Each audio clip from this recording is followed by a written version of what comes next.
sa araw na ito. Handa ka na bang makinig? Kung handa ka nang makinig, halika, samahan mo ko.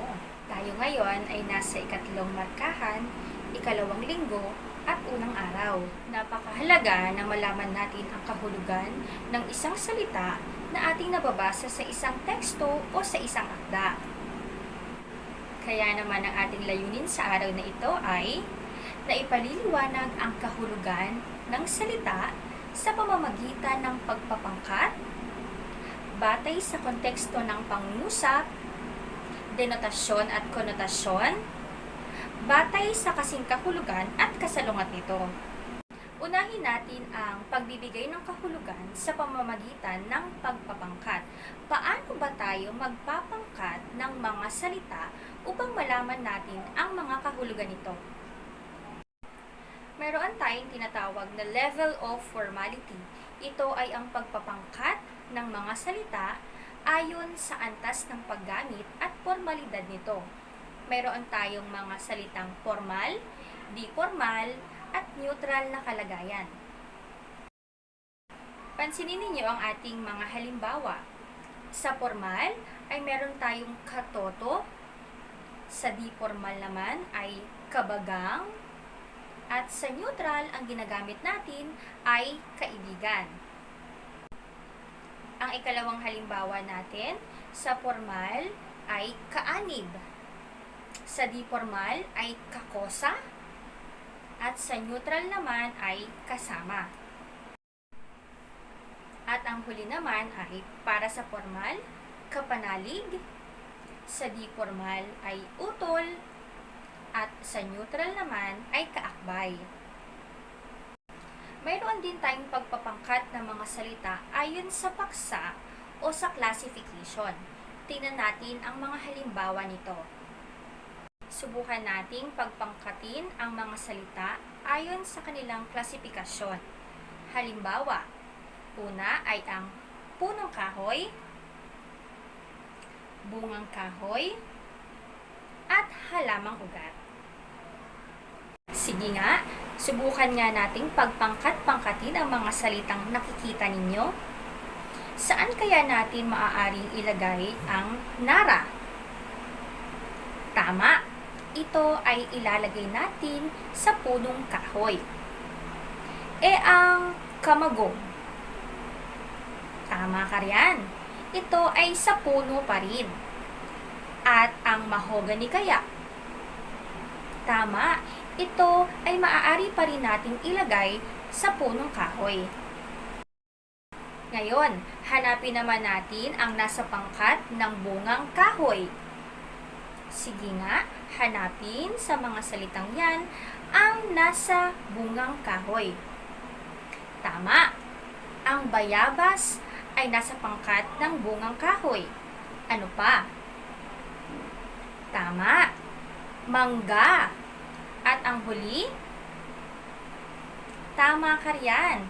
Maaari nating isama sa punong kahoy ang santol.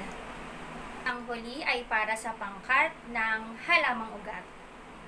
Mayroon tayong ube, gabi, at balinghoy. Palakpakan naman natin ang ating mga sarili dahil napangkat natin ang mga salitang ito ayon sa kanilang paksa o classification. Narito ang huling halimbawa para sa pagpapangkat ng mga salita. Tingnan ang mga salita na ito. Maaari nating pagpangkatin ang mga salitang yan sa dalawa. Una ay ang panloob na pandama at ang ikalawa naman ay ang panlabas na pandama. Ano-ano kaya ang maaari nating ilagay sa panloob na pandama at panlabas na pandama? Mahusay. Ang mga salitang memorya, kamalayan, instinct, at imahinasyon ay para sa pangkat ng panloob na pandama. Samantalang sa panlabas na pandama naman, narito ang panlasa, pangamoy, at pandinig. Palakpakan ninyo ang inyong mga sarili. Ngayon ay dumako naman tayo sa pagbibigay ng kahulugan ng salita batay sa konteksto ng pangungusap. Ngunit, ano ba ang ibig sabihin ng talasalitaan? Ayon sa Wikipedia, ang talasalitaan na tinatawag ding vocabulary o bokabularyo ay ang pangkat ng mga salita na nasa loob ng isang wika na pamilyar sa isang tao. Ang talasalitaan ay karaniwang umuunlad na kaalinsabay ng edad at nagsisilbing gamitin at fundamental na kasangkapan para sa komunikasyon at pagkakamit ng kaalaman. Tandaan, maaari nating malaman ang kahulugan ng salita batay sa konteksto ng pangungusap. Isa sa mga paraan ng pagkilala sa kahulugan ng salita ay ang contextual clue. Ang kahulugan ng salita ay mauunawaan ayon sa pagkakagamit sa pangungusap. Mayroon tayong mga uri ng context clues. Ang una ay ang definition. Ang kahulugan ng salita ay makikita sa bahagi rin ng pangungusap. Ang ikalawa naman ay magkasing kahulugan. Sa pamamagitan ng kasing kahulugan ay makikita natin ang ibig sabihin nito sa loob din ng pangungusap. Halimbawa ng magkasing kahulugan. Ang aking ate ay masipag at marikit. Dahil sa kanyang kagandahan ay marami ang nais siyang maging kaibigan. Pansinin ang dalawang salitang may salungguhit. Ang ibig sabihin ng marikit ay maganda. Ibig sabihin, ang kasing kahulugan ay makikita rin sa loob ng pangungusap. Sunod naman ay ang magkasalungat. Bukod sa kasing kahulugan, mabuting malaman din natin ang kahulugan ng mga salita ayon sa kasalungat nito. Halimbawa ng magkasalungat, si Dessa ay matapang at matatag, ngunit naging pusong mamon nang siya ay umibig. Pansinin ang dalawang salitang nakasalungguhit. Ang matapang at matatag ay kasalungat ng pusong mamon. At ang huli ay ang paghahambing. Magkaiba ng salita, ngunit pareho lamang ang tinutukoy. Halimbawa, bihasa si Kendra sa pag-awit, ngunit si Andrea ay magaling naman sa pagsayaw. Inihahambing dito ang talento ni Kendra at ni Andrea sa pagsayaw at pag-awit. Pansinin ang dalawang salitang may salungguhit. Ang bihasa at magaling ay magkaiba, ngunit pareho lamang ang kanilang tinutukoy. Ngayon ay dumako naman tayo sa susunod na paraan kung paano magbigay ng kahulugan.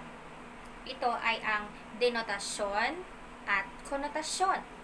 Pero ano ba ang ibig sabihin o ano ba ang pagkakaiba ng denotasyon sa konotasyon? Ang denotasyon ay karaniwang kahulugan mula sa diksyonaryo o salitang ginagamit sa pinakakaraniwan at simpleng pahayag.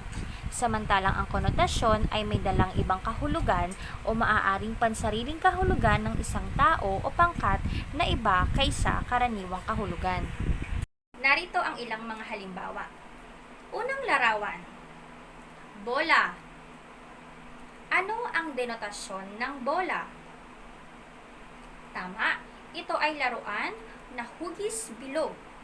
Ano naman kaya ang maaaring konotasyon nito? Tama, maaari nating sabihin na ang konotasyon na kahulugan ng bola ay matamis na dila.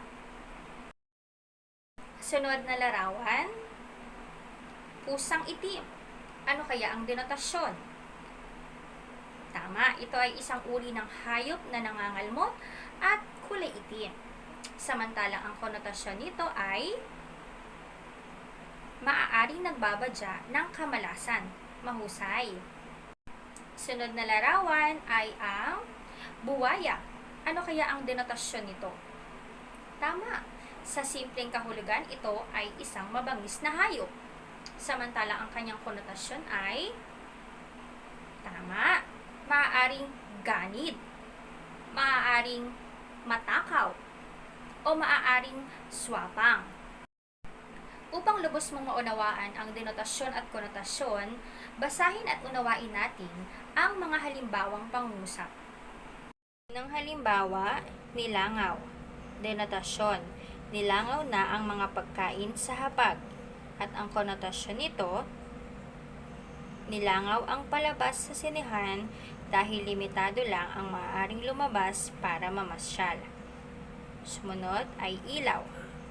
Ang denotasyon, maliwanag ang ilaw sa daan upang maiwasan ang aksidente.